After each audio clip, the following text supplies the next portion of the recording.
आदाब, नमस्कार, अस्सलाम वालेकुम नाजरीन। पल पल न्यूज़ के न्यूज़ रूम से मैं हूं आपके साथ नदीम अकरम। गाजियाबाद में मुस्लिम बुजुर्ग की पिटाई का मामला जो है अब पूरी तरीके से मीडिया में छा गया है और मीडिया में छाने की इसकी खास वजह भी है क्योंकि पहले जब ये दावे हो रहे थे, ये बताया जा रहा था कि जय श्री राम के नाम पर एक मुस्लिम बुजुर्ग की पिटाई की गई है और उनकी जबरन दाढ़ी काट दी गई है। तब तक नेशनल मीडिया पूरी तरीके से खामोश था, योगी सरकार खुद खामोश बैठी हुई थी और जब गाजियाबाद पुलिस ने इस पर कार्रवाई की और जो नाम सामने आए तो नाम सामने आने के बाद आरोपियों के पूरी तरीके से सक्रिय हो गई योगी सरकार। सोशल मीडिया के माध्यम से एक वीडियो संज्ञान में आया था जिसमें कि एक बुजुर्ग जिनका की नाम अब्दुल समद है और जो बुलंदशहर अनूप शहर के निवासी हैं, उनके साथ कुछ लड़के उसमें मारपीट करते हुए दिख रहे हैं। इसमें जब और गहनता से जांच की गई तो ये पता चला कि ये बुजुर्ग 5 तारीख को लोनी बॉर्डर क्षेत्र में आए थे। वहाँ से ये एक किसी के साथ और बाइक से बैठ के बेहटा हाजीपुर गांव में गए, जहाँ पर कि इनको प्रवेश के घर पे जाना था। प्रवेश ने इनको बुलाया था क्योंकि ये उन लड़कों को पहले से जानते थे और जो एक ये तावीज़ बनाने का काम करते हैं और प्रवेश एवं गांव के अन्य लड़कों को भी इन्होंने तावीज़ बना के दिए थे। उन लोग का कहना है कि इसी कारण से कुछ इनसे नाराज़गी थी और इन्होंने फिर उनको वहाँ पर अपने घर पर बुला के इनके साथ वहाँ पर मारपीट एवं अभद्रता की, जिसमें कि कई लड़के शामिल थे।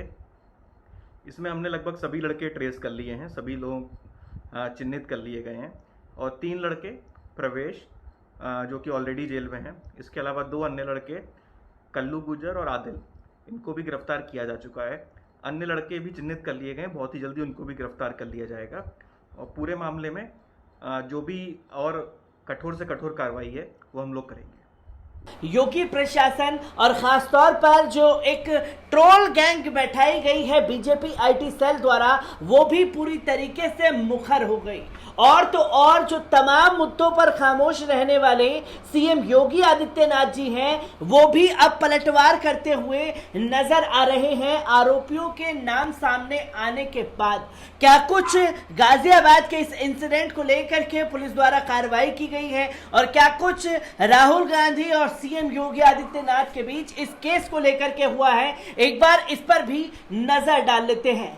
सबसे पहले आपको बता दूं कि गाजियाबाद में बुजुर्ग के साथ हुई मारपीट को लेकर के राहुल गांधी ने एक ट्वीट किया जिसमें कांग्रेस के पूर्व अध्यक्ष राहुल गांधी ने गाजियाबाद में एक बुजुर्ग मुस्लिम व्यक्ति की पिटाई के मामले पर मंगलवार को कहा कि ऐसी क्रूरता समाज और धर्म दोनों के लिए शर्मनाक है। उन्होंने इस घटना से संबंधित एक खबर का हवाला देते हुए ट्वीट किया, मैं ये मानने को तैयार नहीं हूं कि श्री राम के सच्चे भक्त ऐसा काम कर सकते हैं। ऐसी क्रूरता मानवता से कोसों दूर है और समाज व धर्म दोनों के लिए शर्मनाक है।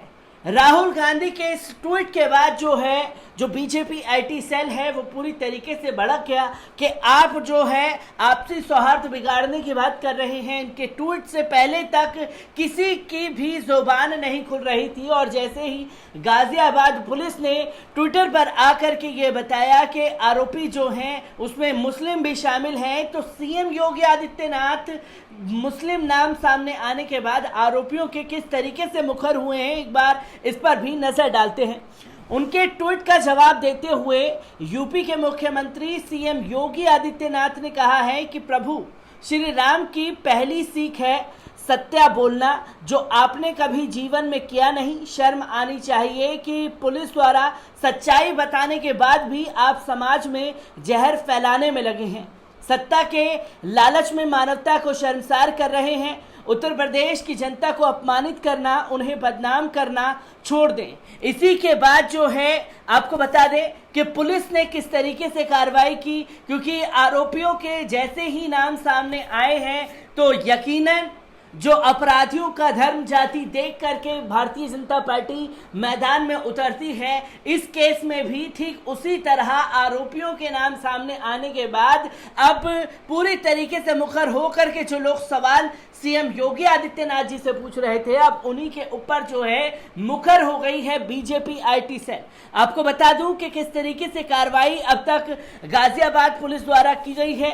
आपको बताऊं कि एक बुजुर्ग व्यक्ति की पिटाई करने और कथित तौर पर जबरन उनकी दाढ़ी काटने के आरोप में पुलिस ने और 2 लोगों को गिरफ्तार किया है। पीड़ित का दावा है कि उनकी पिटाई करने वालों ने उनसे जय श्री राम का नारा लगाने को कहा था। पुलिस ने इस मामले में सांप्रदायिक पहलू होने से इनकार किया था।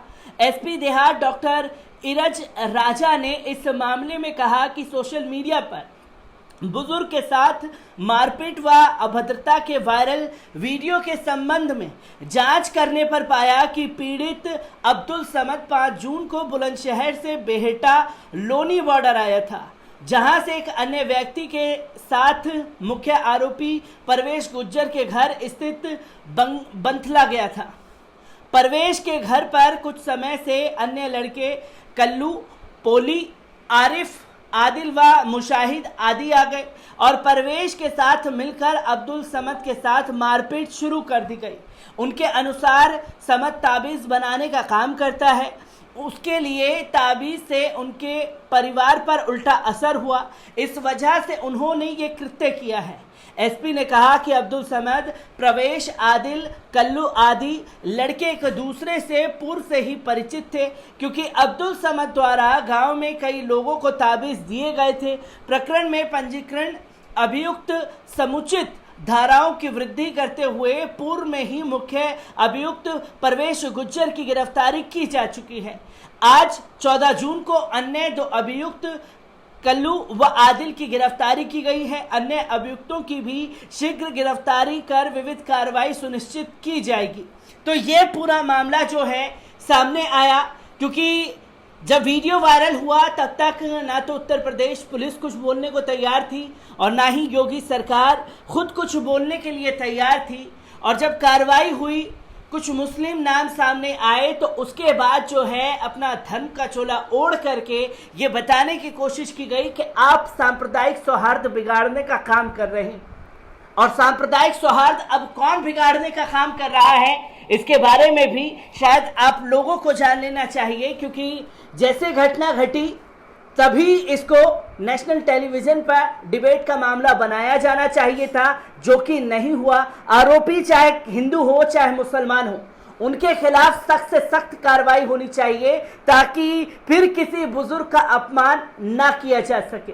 क्योंकि ये काम आपसे होगा नहीं। जब मुस्लिम नाम सामने आ गए हैं तो यकीनन आप दिखाने के लिए ये ज़रूर करेंगे कि हमने सख्त कार्रवाई की है, इन लोगों के ऊपर कार्रवाई करके हम ये बताएंगे कि हमने किसी को नहीं बख्शा। पर मैं ये पूछना चाहता हूँ योगी आदित्यनाथ की सरकार से भी, जो लगातार मॉब लिंचिंग के केसेस हुए हैं, उन सब पर अभी तक खामोशी क्यों है? और जहां आरोपियों के समर्थन में आपके ही नेता और आपके ही लोग माला पहनाते हुए नजर आते हैं, तब आप ना तो उन आरोपियों के खिलाफ कोई सख्त कदम उठाते हैं और ना ही अपने नेताओं के खिलाफ। तो सांप्रदायिक सौहार्द बिगाड़ने का काम आपसे बेहतर कोई नहीं समझ सकता, जिसमें अब जब मुस्लिम युवकों के नाम सामने आ गए हैं तब आपने अपना धर्म का चोला पहन लिया और कहने लगे कि ये जो है सांप्रदायिक माहौल बिगाड़ने की कोशिश की जा रही है इस घटना को लेकर के। इस घटना से जुड़ी तमाम हर एक अपडेट आप लोगों के साथ यूं ही साझा करता रहूंगा। दीजिए इजाजत, शुक्रिया।